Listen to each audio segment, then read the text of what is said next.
conversation. Hi, Jenny. What are you doing down here? Oh, hello, Steve. Well, I'm trying to fill in this form, but I'm having a bit of a struggle as I sprained my wrist playing tennis yesterday. Don't worry, I'll do it for you. Let's have your pen. Right, fire away. Let's see. I want to do the drama and theatre studies. I'd like to get the certificate. The course number is 60201. No, sorry, 202. It seems to be on Thursday at 7:30. Yes, well, we don't have to put all that down. Now, I suppose we can call you Miss? Don't be funny, and spell my name right. Well, if you'll have a name like Jenny McPherson, let's see, it's M-A-C. No, big M, small c, no A. Right, M-C-P-H-E-R-S-O-N. Yes, okay, and don't forget it's a capital P, McPherson. Now, what's your address? Well, I've just moved, so it's 6 Westway Avenue, Longford. Hang on, don't go so fast. 6 Westway Avenue where? Longford. What's next? Your phone number, daytime and evening. Well, I've only got one, as we can't have calls at school in the daytime, so put down the evening one. 605-4829. 4829, okay. And you're a teacher. How old are you? 29? Wish I were. No, 32. Answer questions 7 to 10. Do they want my date of birth? No, don't seem to. Just age. How about educational qualifications? Well, I've got a degree in English literature and a diploma in media studies. Media studies, right. Now, have you ever done any of these extramural courses before? No, don't think so. Although I did do something on psychodrama once. But no, it wasn't extramural, was it? That seems to be it, except for the fee. Yes, well, that's the same for all the central courses. I think £25. I suppose I have to include it with this form. Looks like it. Do you want me to write the check out for you? But you'll have to sign it. And answer questions 11 to 15. Hello everyone. Now, here you all are, new university students. And the first question you probably have is, what is a student union? Another question is, do I have to join? Well, regarding this second question, let me say that membership used to be compulsory in the past, but that did cause some controversy, particularly from students who wanted to remain free and unaffiliated, and this university responded. So, joining up is no longer compulsory. It's totally up to you, although I'll admit there is a fairly strong obligation to join, since all students benefit from the large variety of services that we offer. We do understand, however, that many might be unwilling to join because of a supposed political slant to the union. Traditionally, student unions have been seen as being dominated by the left, and I suppose that's still true to a large extent. Here, however, at this university, our union discourages such one-sided viewpoints, and students across the whole political spectrum are welcome. Thus, if you feel that you are a conservative type, in other words, leaning to the right, you are particularly urged to join to provide a more balanced representation. Now, let me move back to the first question. What are we? We are a formal organisation, but totally independent of the educational body. We make our own rules, rent our own premises, and organise ourselves as we wish, and our mission is basically to help you. For example, do you remember how you all arrived in late February to have an orientation week? That gave you an invaluable induction into life here, right? Well, the student union organized all the festivities at the end of that. The barbecues, partying and drinking, and even the musical entertainment as well. We'll do that again on occasions, and as always, those events take place on the football ground. Now, do you have any questions before I move on? Questions 16 to 20. Now, let me tell you more about the student union and its basic functions. In general, there are three: social, organizational, and representational. Let's look at the first one. Basically, the union provides many social outlets for you to relax and have a better life at university. If you go to our union office, you'll find a list of the many clubs and societies we have, where you can make many friends with people who share a common interest. So, after class, sit with them in the cafeteria and discuss whatever takes your fancy. We also maintain sporting facilities and even our own gym, allowing you to relieve some of that pressure and worry after a particularly hard session in the classroom. And we have some small shops and other places where you can buy clothes and sporting gear, in other words, some retail outlets. And if you flash your student union card, you'll get up to 20% discount at the bookshop. But unfortunately, there are no discounts at the union cafeteria. Sorry, no cheap cappuccinos. Finally, there's a student union newspaper, and you're welcome to contribute or put in advertisements if you're buying and selling goods or textbooks. You can also place notices of a more personal nature on the notice board of the union office itself. All right, let's move on to our more serious functions, which are notices of a more personal nature on the notice board of the union office itself.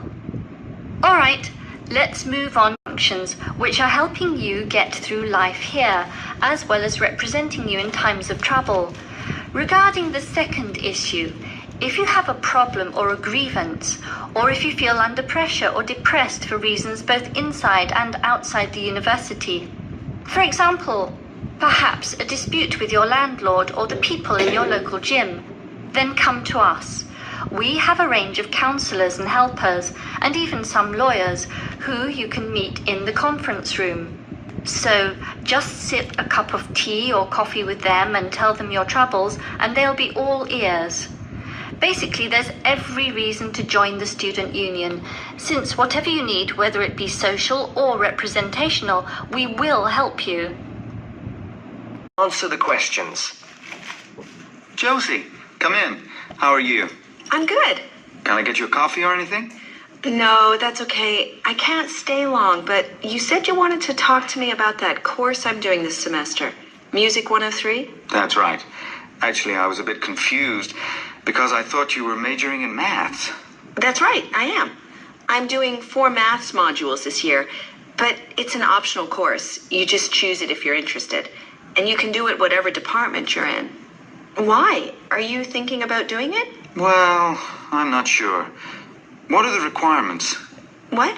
The course requirements. I mean, what do I need to know about music to be accepted on it? I do listen to a lot of music, everything from hip-hop and rap to classical. And I can sing, sort of. Well, for a start, one special thing about this course is that it's distance learning. You don't actually have to be at the university to do it, and you don't have lectures. So you've got to be able to work on your own without someone telling you what to do all the time. Oh? Oh. No, that should be okay, I reckon. I'm more worried about the actual musical stuff. Like, I don't know how to read music. That doesn't matter. They don't assume that. You'll learn as you go along. How's your maths? Not too bad. Right. Some of it's quite mathematical, so you really need to be strong there. But you play the violin, don't you? I don't play anything. You don't need to. What about computer skills? You're okay there? Yes, reasonably. Does that matter? Yes, I'd say they're essential. Like I said, it's all distance learning, so it's computer-based. Part of the discussion. What about lectures? You don't attend any. It's all online. So lots of the students aren't here in Canada at all. They're studying from home all over the world. We've got someone from my group in Jamaica and a couple from Taiwan. Oh, and some from Hong Kong as well. So, how does it work? Oh, well, there's a multimedia course website on the internet where you can listen. You can listen and watch at the same time. And of course, you can do it at your own pace. So if you don't understand something, you just go back. Or if you want some more examples of the music, there are links there to things that you can listen to. There's quite a lot of theory, but it's all done through musical examples, so it's practical at the same time. Like in the last module I did, we looked at a bit of the music from the movie Star Wars. The Darth Vader theme, you know. Dum, dum, dum, dum, dum, dum. Yeah. Then we looked at a theme from Wagner's Tristan and Isolde. Do you know it? Written in the 1850s, and we could see there were all sorts of parallels between them.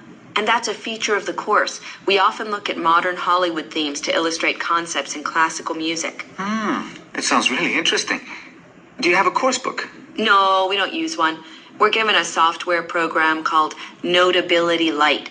And what it does is it presents what we write, the music we write, really clearly. And it also allows us to play back any piece of music on our computer at home.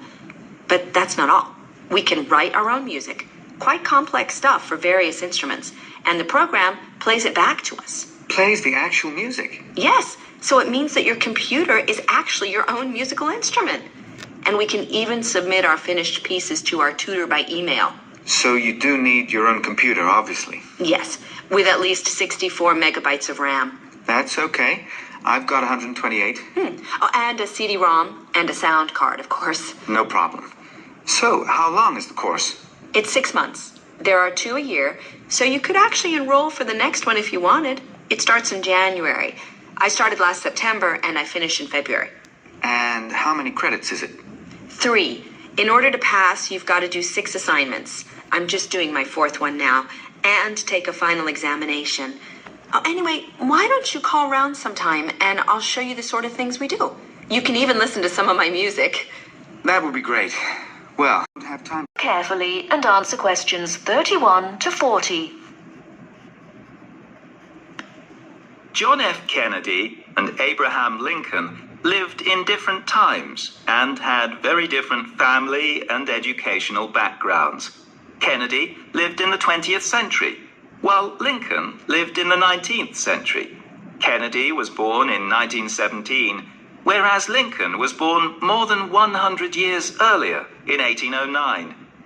As for their family backgrounds, Kennedy came from a rich family, but Lincoln's family was not wealthy. Because Kennedy came from a wealthy family, he was able to attend expensive private schools. He graduated from Harvard University.